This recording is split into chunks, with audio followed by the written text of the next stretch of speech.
இப்போ நாம் ஓஷோ அவர்களின் தந்த்ரா ஸ்பிரிச்சுவாலிட்டி அண்ட் யோகா அந்த புக்கிலேருந்து பார்த்துக்கிட்டு இருக்கோம். Tantra will have appeal. If it is totally accepted as a natural thing, then Tantra will have appeal, and then only can Tantra be useful for many. அதாவது நீங்கள் எப்போ ஒரு இயற்கையான ஒரு விஷயத்தை இயற்கையான மனிதராக நீங்கள் மாறுறீங்களோ, இயற்கையின் படி அந்த உணர்வுகளை நீங்கள் மதிக்கிறீங்களோ, அப்போ தான் உங்களுக்கு தந்த்ரா லைஃப் தந்த்ராவை பற்றி நீங்கள் தெரிஞ்சுக்க முடியும்.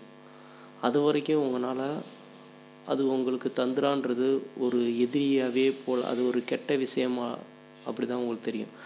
But the days of tantra are coming sooner or later. நீங்கள் எப்போ இயற்கையான மனிதராக மாறுறீங்களோ அப்போ தந்த்ரா உங்களுக்கு ஸ்டார்ட் ஆகுது. இயற்கையாகவே உங்களை அறியாமலே அது ஸ்டார்ட் ஆயிரும். இயற்கையான மனிதர்களாக இருக்கிறவங்களுக்கு tantra is going to explored for the first time on the masses. Tantra முதல்ல நீங்கள் உங்களுக்குள்ள ஒரு வெடிப்பை ஏற்படுத்துது. இந்த கூட்டமான மக்கள்கிட்ட இந்த கூட்டத்தில் நீங்கள் வாழ்ந்து துன்பப்பட்டுக்கிட்டு இருக்கும்போது இந்த தந்த்ரான்றது உங்களுக்கூட ஒரு எக்ஸ்ப்ளோஷனை உருவாக்குறது. Because for the first time the time is ripe. ஏன்னா இவ்வளோ பல ஜென்மங்களாக நீங்கள் பிறந்து வந்திருப்பீங்க. இப்போ தான் அது உங்களுக்கு ரைப்னா பழுக்கிறது. அந்த தந்த்ரான்றது உங்களுக்கு ரைப் ஆகுது. Ripe to take sex naturally. இப்போ என்ன பண்ணுறீங்க, உங்களுக்கு அந்த செக்ஸ் அப்படின்றத நேச்சுரலாக நீங்கள் அதை அணுக போகிறீங்க. தந்த்ரா வந்தோன்னே it is possible that explosion may come from the west. இது மேற்கிலிருந்து இந்த எக்ஸ்ப்ளோஷன் வந்தது என்று கூறலாம். Because Freud, Jung Reich they have prepared the background. Freud, Jung Reich போன்றவர்கள் என்ன பண்ணாங்கன்னா, அவங்களோட பின்னணியில் இந்த தந்த்ரான்றது இருந்துச்சு, இயற்கையாகவே அவங்களுக்கு இருந்துச்சு. ஆனால் they don't know anything about tantra. ஆனால் அவங்களுக்கு தந்த்ரானா என்ன அப்படின்றது அவங்களுக்கு தெரியாது. ஆனால் அவங்களோட இயற்கையான குணங்களில் அது இருந்துக்கிட்டே இருந்துச்சு. But they have made the basic ground for tantra to evolve. ஆனால் அவங்களோட பேசிக் கிரவுண்ட் அடிப்படையில் அவங்க டு எவால்வ் அவங்களுக்குள்ளே அந்த தந்த்ரா உருவாகிக்கிட்டே இருந்துச்சு. Western psychology has come to a conclusion that the basic human disease is somewhere around sex. அதாவது மேற்கிந்திய சைக்காலஜிஸ்ட், மனோ நிபுணத்துவர்கள்லாம் ஒரு கன்க்ளூஷன் வராங்க, ஒரு முடிவுக்கு.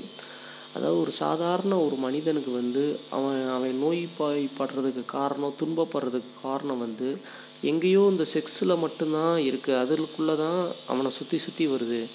தி basic insanity of man is sex orient. Basic இன்சானிட்டினா பைத்தியக்காரத்தனம். அதாவது ஒருத்தவங்க பைத்தியக்காரத்தனமாக பிஹேவ் பண்ணுறது அது இந்த செக்ஸு மூலமாக தான் அவங்களுக்கு வருது அப்படின்றத ஒரு முடிவு பண்ணுறாங்க. பைத்தியக்காரத்தனம்னா என்ன, அதை எல்லாமே நம்ம சொல்லலாம். அடுத்தவங்களை துன்பப்படுத்துகிறதா இருக்குது, அது இது மாதிரி நிறைய விஷயங்கள் எல்லாமே உங்களுக்கு தெரியும். பைத்தியக்காரத்தனம்னா எல்லா இடத்துலையும் அது நிகழ்ந்துக்கிட்டே தான் இருக்குது. இது ஒரு செக்ஸ் ஓரியன்ட் ஒரு டிசீஸ் அப்படின்னு சொல்கிறாங்க. இது so unless the sex orientation is dissolved man cannot be. இந்த செக்ஸ் ஓரியன்டேஷன், இந்த செக்ஸு பற்றி, இந்த செக்ஸ் பைத்தியக்காரத்தனம் இல்லை செக்ஸு ஓரியன்ட் அப்படின்னா பாலியல் சார்ந்த இந்த எண்ணங்களை புரிஞ்சுக்கறல அப்படின்னா மேன் cannot be நேச்சுரல். அவனோட இயற்கையாக இருக்கவே முடியாது. ஏன்னா நம்ம பாலியல் சார்ந்த உணர்வு வந்தாலே என்ன பண்ணுறோம், நம்ம ஏதோ புதுசாக நம்ம தவறு செஞ்சது மாதிரி, பாவம் செஞ்சது மாதிரி நம்ம ஃபீல் பண்ணிக்கிட்டு இருக்கோம்.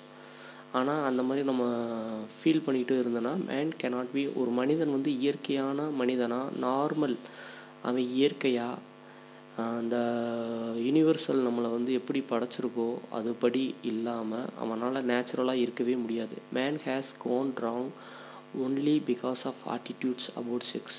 எப்படி வந்து ஒரு மனிதன் வந்து தவறாக தெரிகிறான் அப்படின்னா இந்த ஆட்டிடியூடு மூலமாக தான் அவன் இந்த சமுதாயத்தில் தவறாகவே தெரிகிறான். ஆட்டிடியூட்னா அணுகுமுறை. அந்த அணுகுமுறை எப்படின்னா செக்ஸில் வந்து அவன் எப்படி அணுகுமுறை வச்சுருக்கிறான் அப்படின்றது, அதனால தான் அவன் ராங்காகவே இந்த சமுதாயத்தில் தெரிகிறான். No attitude is needed. எந்தவித ஆட்டிடியூடுமே அணுகுமுறையுமே நமக்கு தேவையில்லை. Only then you are natural. அப்போ தான் நீ இயற்கையான மனிதனாகவே இருக்க முடியும். What attitude have you about your eyes? உனக்கு வந்து என்ன ஆட்டிடியூட் தேவை? Are they evil? Are they divine? நீ வந்து மோசமாக இருக்கிற விரும்புகிறியா இல்லை ஒரு தெய்வீகத்தன்மையாக இருக்க விரும்புகிறியா? Are you your eyes are against them? No attitude. எந்தவித ஆட்டிடியூட் அணுகுமுறை எதுவுமே தேவையில்லை. That is Y your eyes R normal. ஏன்னா உன்னோட ஐஸ் அது வந்து நார்மலாக தான் இருக்குது. இப்போ உனக்கு ஒரு உணர்வு தோணுது அப்படின்னா அந்த உணர்வு எங்கேருந்து வருது? உனக்குள்ளே இருந்து வருது. அது என்ன இயற்கையின் படைப்பில் அந்த உணர்வு வருது. இதை நீ உன்னோட சமுதாயத்தில் என்ன பண்ணி இந்த மாதிரி உணர்வு வந்தால் தவறு, இது மாதிரி பண்ணால் தப்பு அப்படிங்கும்போது என்ன பண்ணுற? வெளி உலகத்தில் வந்து நீ ஒரு பொய்யா நடிக்க ஆரம்பிக்கிற. ஒரு ஆக்டிங் பண்ண ஆரம்பிச்சிட்டு அப்படின்னு வரும்போது என்ன, நம்ம ஆல்ரெடி நார்மலாக இல்லாமல் ஆர்டிஃபிஷியலாக மாறிடும். ஆர்டிஃபிஷியலாக மாறினோன்னா நம்மளுக்கு எல்லா பைத்தியக்காரத்தனமும் வர ஆரம்பிக்குது. இப்போ வந்து நீ ஒரு டேக் சம் ஆட்டிடியூட், ஒரு உணர்வு எடுத்துக்க. இப்போ வந்து உன்னோட ஐஸ் வந்து ஒரு கெட்ட விதமாக நீ பார்க்குற, தென் சீயிங் வில் பிகம். அப்போ உனக்கு என்ன வருது? உன்னோட ஐஸ் இப்போ ஒரு கெட்ட தன்மையாக மாறிடுச்சு. அப்போ நீ என்ன பண்ணுற? பார்க்குறது ஃபுல்லாக உனக்கு ப்ராப்ளமேட்டிக்காக இருக்கும், தப்பாக தெரியும். யார் என்ன சொன்னாலும் அவங்க நம்மளை தான் சொல்கிறாங்க அப்படின்ற ஒரு உணர்வு வரும். Then seeing will take the same. அதனால் என்ன பண்ணுது? நீங்கள் வந்து அதே பார்வை தான் உங்களுக்கு செக்ஸ்லேயும் வருது. Then you would like to see, you will desire, you will hanker to see. ஆனால் என்ன வருது? உனக்கு வந்து அந்த ஆசைகள் எல்லாமே வருது. அந்த ஆசைக்காக நீ ஏங்குற. அது வந்து உனக்கு அந்த இயற்கையான உணர்வுகளுக்கு, உணர்ச்சிகளுக்கு நீ ஏங்கிக்கிட்டு இருக்க. ஆனால் வெளி உலகம் அதை தப்பு அப்படின்னு சொல்கிறதுனால என்ன பண்ணுற? அதை நீ மறைக்கிற. But when you see, you will feel guilty. நீ எப்போலாம் ஒரு விஷயத்தை பார்க்கும்போது உனக்கு கில்ட்டியாக தோணுதோ, whenever you see, you will feel guilty. எப்பொழுதெல்லாம் நீ கில்ட்டியாக ஃபீல் பண்ணுறியோ, you have done something wrong. நீ வந்து அதை நான் தப்பாக பண்ணிட்டேன் அப்படின்னு நீ நினைக்கிற. எங்கெல்லாம் ஐயோ இப்படி பண்ணிட்டோம் அப்படின்னா உனக்கு அங்கெல்லாம் வந்து இது நம்ம ராங் அப்படின்றத, அப்போ நீ என்ன, நான் ஒரு பாவமான மனிதன், யூ ஹாவ் சின்டு, உனக்கு நீ பாவமான மனிதன் அப்படின்ட்டு நீ முடிவு பண்ணிக்கிற. You would like to kill the very instrument of seeing. அப்போ என்ன வருது? இப்போ வேறு ஒன்றும் இல்லை, யூ லைக் டு, இப்போ இயற்கையாக கண் அப்படி நம்ம பார்க்குறோம். அது இயற்கையாக ஒரு அழகான இந்த இயற்கை படைத்த வந்து அந்த பார்வை திறன், இது நம்ம செயற்கையாலாம் உருவாக்க முடியாது. அப்போ அந்த கண்ணில் நீ பார்க்கும்போது எது உனக்கு அழகாக தெரியுது, எது உனக்கு நேச்சுரலாக தெரியுது? இப்போ வேற ஒன்றும், ஒரு நல்ல ஒரு கொடைக்கானல், ஊட்டிக்கு போகிறீங்க, அந்த இயற்கை காட்சிகளை ரசிக்கிறீங்க, அது வந்து உங்களுக்கு கண்ணுக்கு குளுமையாக இருக்குது, நல்லா இருக்குது, ஃபீல் ஆகுது. அப்போ இது வந்து இந்த மாதிரி நீ இயற்கையானதெல்லாம் ரசிக்கக்கூடாது, ஒரு ஃப்ளவரை நீ ரசிக்கக்கூடாது, அதனோட அழகை நீ பார்க்கக்கூடாது அப்படின்னா என்ன பண்ணுவ? என்ன இதெல்லாம் நீங்கள் ரசிச்சுக்கிட்றீங்க, நீங்கள் வந்து இதெல்லாம் தவறு அப்படிங்கும்போது உனக்கு இயற்கையான தோன்ற ஒரு அருமையான ஒரு இன்ஸ்ட்ருமெண்ட்டு தான் ஐ. அது பண்ணுறத நீ அப்படி பண்ணக்கூடாது அப்படின்றத நீ முடிவுக்கு வர்ற. ஸோ அது என்ன உனக்கு கொடுக்கும்? அது உனக்கு வந்து ஒரு தவறான வழியை தான் கொடுக்கும். You would like to destroy your eyes. அதனால் என்ன பண்ணுற? உன்னோட சொந்த பார்வையை வந்து நீ அழிக்கிற. அழகான இந்த கடவுள் இல்லை பிரபஞ்சம்னு சொல்லலாம், அந்த அழகான பார்வை, ரசிக்கும் திறன் உன் கண்ணால் தான் நீ ரசிக்கிற. அந்த ரசிக்கும் திறனை ஒரு சில நீங்கள் கோட்பாடுகளை வச்சுக்கிட்டு நீங்கள் அது பண்ணக்கூடாது அப்படின்றத நீங்கள் பண்ணும்போது என்னென்னா, இயற்கையாக பிரபஞ்சம் கொடுத்த அந்த அழகு உணர்ச்சியை நீங்கள் டெஸ்ட்ராய் பண்ணுறீங்க.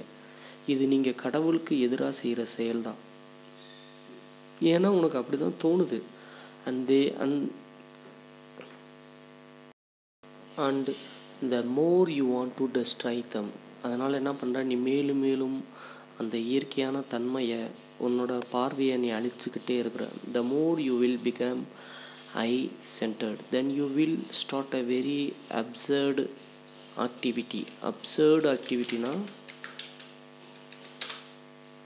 அபத்தமான, அதாவது இப்போ நம்ம என்ன பண்ணுறோம், நமக்கு நம்மளோட பார்வையில் நம்மளுக்கு என்ன உணர்வு தோணுதோ அதை மறைக்கிறோம். மறைச்சதுக்கப்புறம் என்ன பண்ணுறோம். ஆனால் ஒரு விஷயம் என்னென்னா, உங்கள் கண்ணில் உள்ளதை நீங்கள் மறைக்கவே முடியாது இயற்கையாக. உங்கள் உணர்வுகளை இப்போ ஒருத்தவங்களை நீங்கள் பொறாமையாக பார்க்குறீங்க, அப்போ என்னாகும், உங்கள் கண் ஆல்ரெடி சுருங்க ஆரம்பிச்சிடும். ஒரு கூர்மையான பார்வையாக ஆரம்பிச்சிடும். ஒரு கோபம் வருது அப்படின்னா உங்கள் கண்ணை பார்த்து கண்டுபிடிச்சிடலாம். அதே மாதிரி உங்களோட நீங்கள்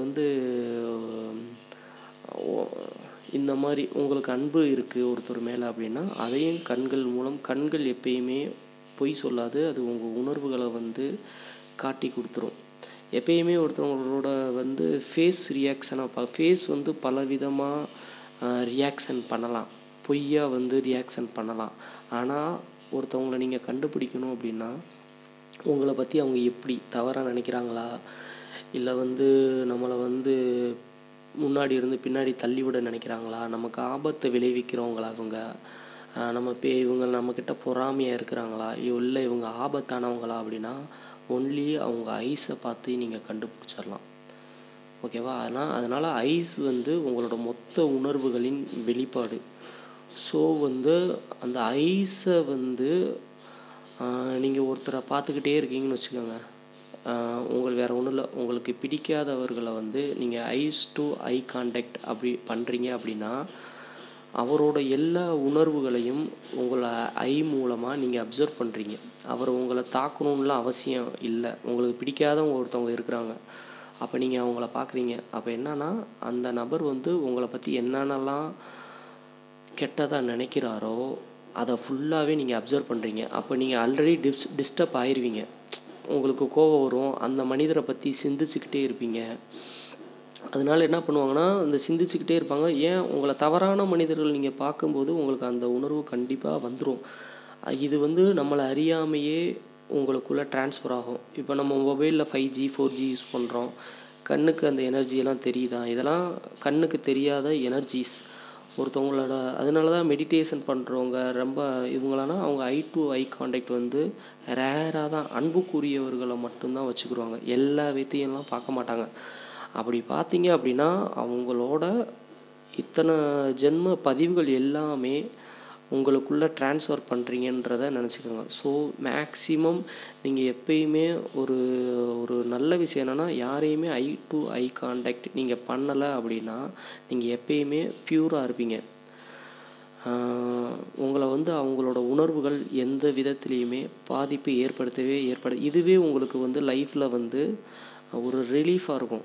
ஏன்னா மற்றவங்களோட உணர்வுகள் நம்மளை தாக்காமல் இருக்கிறதுக்கு maximum I to eye contact பார்க்காம இருக்கிறது ரொம்ப நல்லது. ஓகேவா? You will feel more and more guilty. அப்போ நீங்கள் தவறான பார்வையில் நீங்கள் பார்க்கும்போது என்ன ஆகுறது அப்படின்னா, இயற்கைக்கு மாறான உங்களோட சிந்தனைகளை நீங்கள் மாறி அவாய்ட் பண்ணி பார்க்கும்போது என்னென்னா, நீங்கள் மேலும் மேலும் கில்ட்டியாக அவமானமாக எடுத்துக்கிறீங்க. The same has happened with the sex centre. அப்போ என்ன ஆகுது, உங்களோட உங்கள் உடம்புல செக்ஸ் சென்டர் அப்படின்றது இருக்குது. அப்படி இல்லாத உடம்பே கிடையாது. உடல்னு எடுத்துக்கிட்டாலே பாலுறவு சார்ந்து தான் உருவாகி இருக்குது இந்த பூமி, எல்லாமே அதுதான். ஸோ இது உங்கள் உடலுக்குள்ளே எப்பயுமே இருக்கிறது தான். அந்த சென்டரை நீங்கள் பாதிப்படைய வைக்கிறீங்க.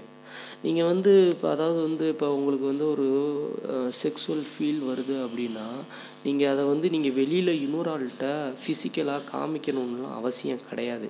ஓகேவா? அந்த உணர்வு வருது. இப்போ உங்களுக்கு ஒரு மாம்பழம் பார்க்குறீங்க, ஒரு சாப்பிடணுன்னு ஆசை வருது, அது ஒரு ஃபீல், அவ்வளோதான். ஓகேவா? அதே மாதிரி இந்த உணர்வு உங்களுக்குள்ளே எழுது. அது ஒரு எனர்ஜி. அந்த எனர்ஜியை நார்மலான மனிதர்கள் என்ன பண்ணுவாங்கன்னா அதை போய் அனுபவிக்கணும் அப்படின்னு நினைப்பாங்க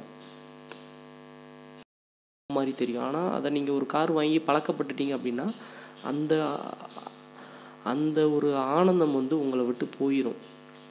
எப்பயுமே வந்து இயற்கை என்ன கொடுத்துருக்குன்னா நம்ம ஒரு பொருளை ரசிக்க மட்டும்தான் நம்மளுக்கு அனுமதி கொடுத்துருக்கு. அதை அனுபவிக்கிறது வந்து அதுக்கு வந்து இந்த தந்திரா மாதிரி ஒரு டெக்னிக்ஸோடு நீங்கள் பயன்பட்டால் தான் நீங்கள் அது முழுமையான அந்த ஒரு இயற்கையான விஷயத்தை அனுபவிக்க முடியும். சாதாரண மனிதர்களாக பொருள் கிடைக்கிற வரைக்கும் தான் அவங்க சந்தோஷமாக இருப்பாங்க. கிடைச்சதுக்கப்புறம் அவங்களுக்கு வந்து ஒரு மாதிரி சலிச்சு போன மாதிரி ஒரு ஃபீல் ஆயிடுவாங்க. ஸோ அதனால் தந்திரான்றது வந்து உங்களை வந்து உங்களோடையே இணைத்து கொள்ளுதல், வேறு யாரோடைய இல்லை, உங்களோட உணர்வுகள் உங்களோட எண்ணங்களோடையே நீங்கள் ஐக்கியமாய்க்கிறது. எனக்கு இப்படி தோணுது, அதில் அந்த உணர்வுகளில் வந்து நீங்கள் விழிப்புணர்வாக பயணப்படுறதான் தந்திரா வாழ்க்கை. அது வந்து நீங்கள் செக்ஸ் அப்படின்றது மட்டும் இல்லை, நீங்கள் சாப்பிட்றது, தூங்குறது, இல்லை படிக்கிறீங்க, இல்லை மற்றவங்களோட கூட இருக்கிற செயல்பாடு, இது எல்லாமே நீங்கள் தந்திராவை மாற்றினீங்க அப்படின்னா உங்களுக்கு அனைத்துமே ப்ரெசண்ட்டில் வாழ்வீங்க. ரொம்ப மகிழ்ச்சியான ஒரு மூமெண்ட்டாக இருக்கும். ஸோ அதனால தான் தந்திரா வந்து ரொம்ப முக்கியம். ஒரு மனிதன் வந்து சின்ன வயசு வரைக்கும் ரைட்டு நம்ம விளையாண்டோம், ஒரு இதுக்கு ஆசைப்பட்டோம், எல்லாம் பண்ணோம், ரைட்டு. ஒரு குறிப்பிட்ட ஏஜ் நம்மளுக்கு அடல்ட் ஆகிட்டோம் அப்படின்னா நம்ம தந்திரா நோக்கி பயன்படுறது வந்து நம்ம நிறையா பேத்துக்கு வந்து பயனுள்ள மனிதர்களை வந்து மாற்ற முடியும். Then you will start a very absurd activity. அப்போ வந்து நம்மளுக்கு சொந்தமான உணர்வுகளில் வந்து நம்ம அவாய்ட் பண்ணும்போது என்ன ஆகுதுன்னா, நீ போலித்தனமான பாவலா பண்ண ஆரம்பிக்கிற, அப்படியே ஒரு ஆக்டிங் பண்ண ஆரம்பிக்கிற. எனக்கும் அதுக்கு நான் ரொம்ப ஒரு நல்ல மனிதன், நல்ல பையன் அப்படின்ட்டு நம்ம ஒரு ஆக்ட் பண்ணுறோம். இதெல்லாம் தேவையில்லை. இதெல்லாம் யாருக்காக நம்ம பண்ணுறோம்? இது உன்னையவே நீ ஏமாற்றிக்கிற, உன்னோட சொந்த உணர்வுகளவே நீ ஏமாற்றிக்கிட்டே இருக்கிற. இப்படி ஏமாற்றிக்கிட்டே இருக்கிறதுனால என்னன்னா, உன்னோட மையங்கள், இயற்கையான மையங்கள் எல்லாமே அசுத்தமாகுது. இப்போ வந்து ஒரு விஷயம் இருக்குது அப்படின்னா, ஒரு உணர்வு வருதுன்னா நீங்கள் வந்து அவாய்ட் பண்ணுறதுனால அதை வெல்லவே முடியாது. You would like to more and more to C and simultaneously you will feel more and more guilty. இதே வேலையை நீ செஞ்சுக்கிட்டே இருக்கிற அப்படின்னா உனக்கு எல்லாமே கில்ட்டியாக தான் உருவாகும். இதுதான் வந்து ஒரு மனிதனை வந்து தற்கொலைக்கே வந்து தூண்டுற விஷயங்கள். அதாவது எப்படின்னா, ஒரு சிலவர் மட்டும் ஏன் தற்கொலை பண்ணுறாங்க? அதே உணர்வுகள், அதை விட கஷ்டம் வந்தவங்க, அதை விட கஷ்டப்படுறவங்கலாம் அதை ஓவர் கம் பண்ணி போயிடுறாங்க. ஆனால் இந்த மாதிரி தவறான சென்டட், அவங்களுக்கு மேலும் மேலும் அவங்களோட சென்டட் அசுத்தமாகும்போது என்னன்னா, இயற்கைக்கு மாறான எனர்ஜி. இப்போ இந்த பிரபஞ்சத்தை சுற்றி ஒரு எனர்ஜி இருக்குது, கடல் அளவு பிரம்மாண்டமாக இருக்குது. ஆனால் அந்த எனர்ஜியோடு ஒத்து போகும்போது என்ன வருதுன்னா, உங்களுக்கு வந்து ஒரு ஜாலியாக இருக்கும். லைஃப் வந்து அப்படியே ஒரு படகுல மிதந்துட்டு போகிற மாதிரி இருக்கும். நீங்கள் போகிறது படகுல மிதந்துட்டு போகிறது தான் லைஃபு. ஆனால் எதிர்நீச்சல் நீங்கள் போய் தண்ணியில் குதிச்சு பண்ணிங்கன்னா என்ன பண்ண முடியும்? நீங்கள் போகவும் முடியாது, இருந்த இடத்துலையும் இருக்கிறதுக்கே நீங்கள் போராடிக்கிட்டே இருக்கணும். ஸோ என்ன பண்ணனா, இந்த எதிர்நீச்சல்லாம் தேவையில்லை, நீங்கள் நார்மலாக பயணப்படலாம் இந்த லைஃப்பில். Tantra says accept whatsoever you are. Tantra என்ன சொல்லுதுன்னா, நீ எப்படி வேணாலும் இரு, ஃபஸ்ட்டு அதை நீ அக்செப்ட் பண்ணு. நீ நல்லது கெட்டதெல்லாம் ஒவ்வொரு நாட்டுக்கும் மாறுபட்டுக்கிட்டே தான் இருக்கும். அதனால் வந்து அது வந்து மனிதர்கள் உருவாக்குனது தான். அதை வந்து இது நீ எப்படி வேணாலும் இருந்தாலும் நீ ஃபஸ்ட்டு அக்செப்ட் பண்ணு. This is the basic note. இதுதான் ஒரு ஆரம்ப கால முக்கியமான ஒரு நோட், குறிப்பு. Total acceptance. உன்னைய முழுமையை ஏற்றுக்க, எந்தவித எதிர்ப்புமே கிடையாது. என்ன உன் மனசில் வருதோ, என்ன தோணுதோ, எனக்கு இது வருது, எனக்குள்ளே வருது, அது எல்லாத்துக்கும் வரத்தான் செய்யும். உங்களுக்கு மட்டும்லாம் வரல, எல்லா பேத்துக்கும் வரும். வர்றத குழந்தைங்க மாதிரி நம்ம வந்து எனக்கு இந்த இது வேணும், கையில் கிடச்சாதான் அப்படின்றது வந்து அது ஒரு பொய்யான விஷயம். அப்படி கிடையவே. ஏன்னா கையில் கிடச்சிருச்சுன்னா அந்த அனுபவம்ன்றது, அந்த ஒரு ஈர்ப்பு, அந்த ஒரு ஆசை எல்லாமே உங்களை விட்டு போயிடும். அது பொருள்லேருந்து, பணத்துலேருந்து, பொண்ணுலேருந்து எல்லாமே. நீங்கள் ஒரு நிலம் வாங்க நினைக்கிறீங்க, வீடு வாங்க நினைக்கிறீங்க அப்படின்னா அதுக்கு அப்படி ஒரு பெரிய ஆசைகள் இருக்கும். ஆனால் அந்த ஆசைகள் உங்கள் கையில் வரும்போதே அதோட இயற்கையான அந்த பூரிப்பு வந்து உங்கள் கையை விட்டு போயிடும். அது இயற்கையினோட தன்மை அப்படி தான். எதையுமே நீங்கள் ரசிக்க தான். அதனால் உங்களோட ரசிக்கும் திறன் உங்கள் உணர்வுலேருந்து ஒவ்வொரு ஆளுக்கும் மாறுபடும். அந்த உணர்வுலேருந்து வர்றதை வந்து நீங்கள் வந்து அக்செப்ட் பண்ணிக்கிறணும். அதில் எந்தவித கில்ட்டியும் வேணாம். தென் use every energy you have. அப்போ நீங்கள் என்ன பண்ண முடியும், உங்கள் உடம்புக்குள்ளே இருந்த அந்த சக்தியை வந்து உங்கள் உடம்பு ஃபுல்லாக நீங்கள் வந்து அதை உணர முடியும். ஹவு கேன் யூ யூஸ் தம்? எப்படி அந்த எனர்ஜியை நம்ம யூஸ் பண்ணலாம்? accept them, then find out what these energies are, and only through total acceptance can you grow. இந்த ஒட்டு மொத்தமான உங்களை ஏற்றுக்குள்ள தான் உங்களை வந்து வளர நீங்கள் வந்து கேன் யூ grow, உங்களால் வளரவே முடியும். Then use every energy you have. அப்போ தான் உங்களால் உங்களோட ஒவ்வொரு எனர்ஜியும் நீங்கள் பயன்படுத்த முடியும். How can you use them? Accept them, then find out what these energy are. அப்போ இந்த எனர்ஜியெல்லாம் என்னது அப்படின்றது உங்களால் கண்டுபிடிக்க முடியும். What is ex, what is sex, what is the phenomenon? ஃபினாமினான்னா நிகழ்வு. இது ஏன் வந்து நம்மளுக்கு இந்த உணர்வு வருது, இந்த நிகழ்வு ஏன் நம்ம உடம்புல இருந்து நமக்கு வந்து உருவாகுது? we are not acquainted with it. acquainted with itனா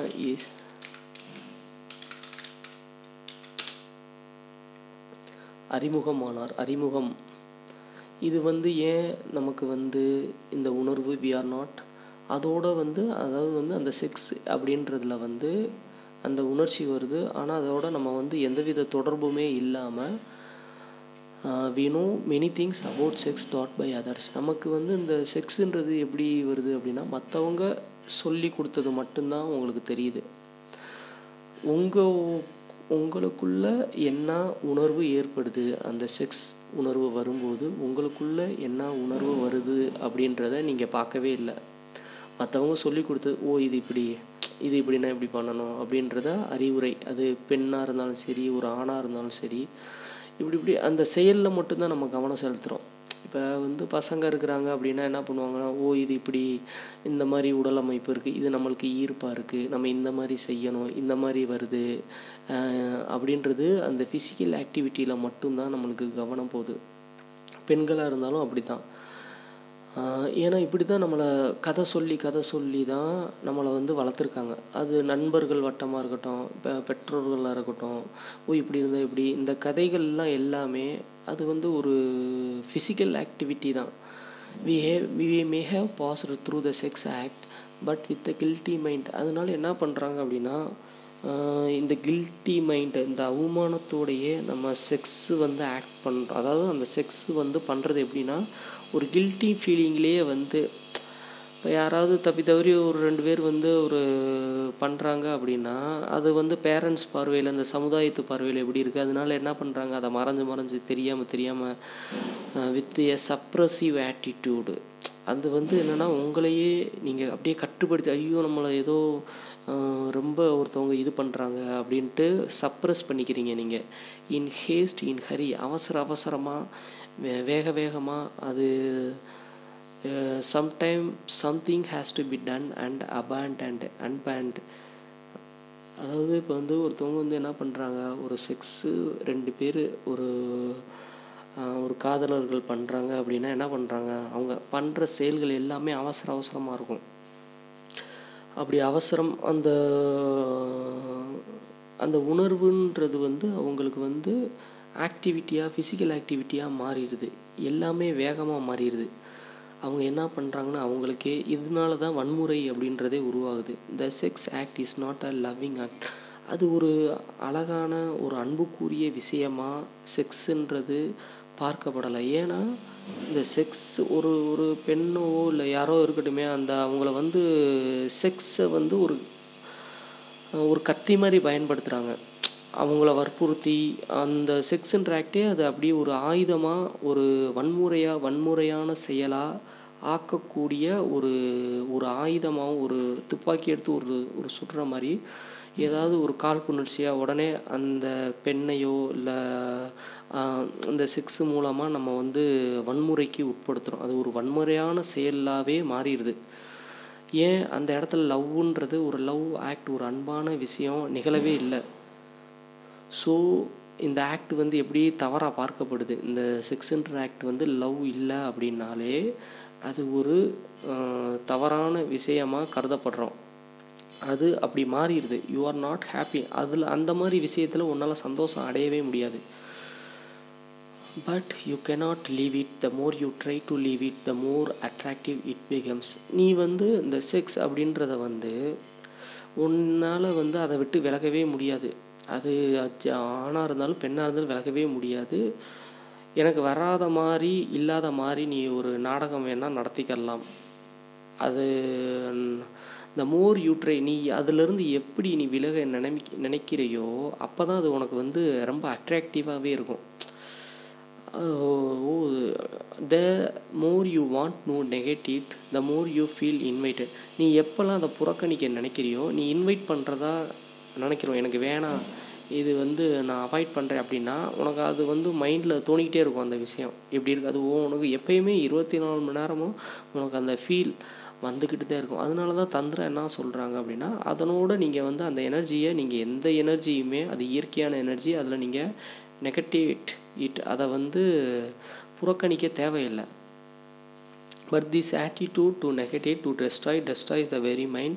அப்படி நீங்கள் நெகட்டிவ் புறக்கணிக்கிற நினைக்கிறீங்க அப்படின்னா உங்களோட சொந்த அவேர்னஸ், அந்த விழிப்புணர்வை வந்து நீங்கள் அவாய்ட் பண்ணுறீங்க. விழிப்புணர்வு வந்து இந்த ரொம்ப உணர்வு மிக்க ஒரு அதிக விழிப்புணர்வை நம்ம ஏற்படுத்திக்கூடிய ஒரு செயலில் இருந்து நீங்கள் அதை அவாய்ட் பண்ணுறதுனால நீங்கள் அந்த உணர்வை வந்து பெறவே முடியாது. அதாவது செக்ஸ் இஸ் த பேசிக் உணர்வு. அதுலேயே உங்களால் விழிப்புணர்வு அடைய முடியலைன்னா அதுக்கப்புறம் வந்து பேசிக் உணர்வில் என்ன இருக்குது, சாப்பிட்றது, தூங்குறதுல நீங்கள் உங்களையே மறந்துடுவீங்க. ஸோ இது இங்கே சாப்பிட்றதுலையும் நம்ம உணர்வுபூர்வமாக அது ஒரு 5 மினிட்ஸ். ஆனால் அந்த செக்ஸுன்ற உணர்வு வந்து உங்களை விழிப்புணர்வு அடைய வைக்கிற கூறிய ஒரு செயல். அதாவது வந்து நீங்கள் வந்து வெளியில் போய் ஒரு ஆள்கிட்ட பண்ணணும் அப்படின்றது இந்த டாபிக் கிடையாது. செக்ஸுன்றது ஒரு ஒரு ஒரு பெட்ரோல் மாதிரி.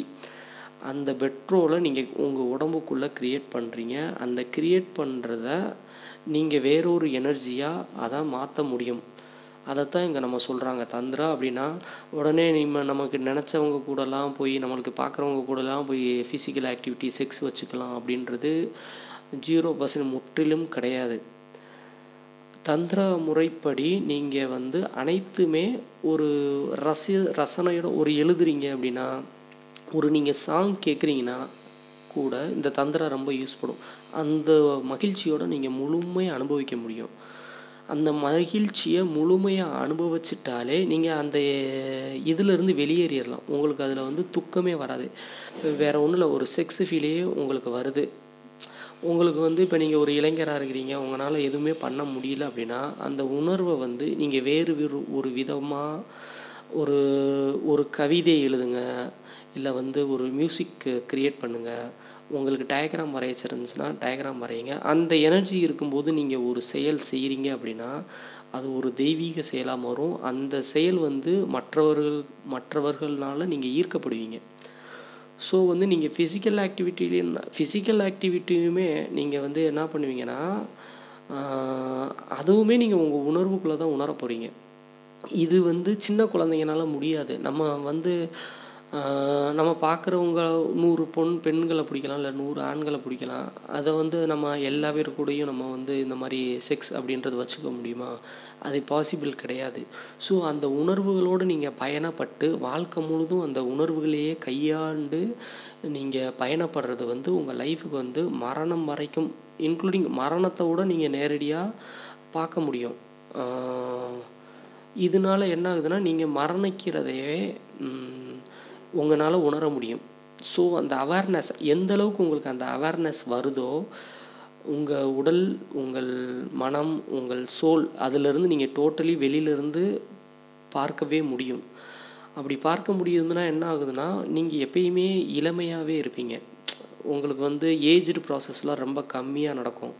ஏன்னா எல்லாமே நீங்கள் செய்கிற செயல்கள் எல்லாமே உங்களுக்கு மகிழ்ச்சியை கொடுக்குது. ஒரு ட்ராவலாக இருக்கட்டும், இல்லை ஒரு பஸ்ஸில் போகிறீங்க, ஒரு பைக்கில் போகிறீங்க, ஒரு ஷாப்பிங் போகிறீங்க, அது எல்லாமே உங்களோட எல்லாமே நீங்கள் அக்செப்ட் பண்ணிக்கிறீங்க. அது எப்படி சந்தோஷமாக அக்செப்ட் பண்ணிக்கணும், துன்பகரமாக அக்செப்ட் பண்ணி செய்யவே செய்யக்கூடாது.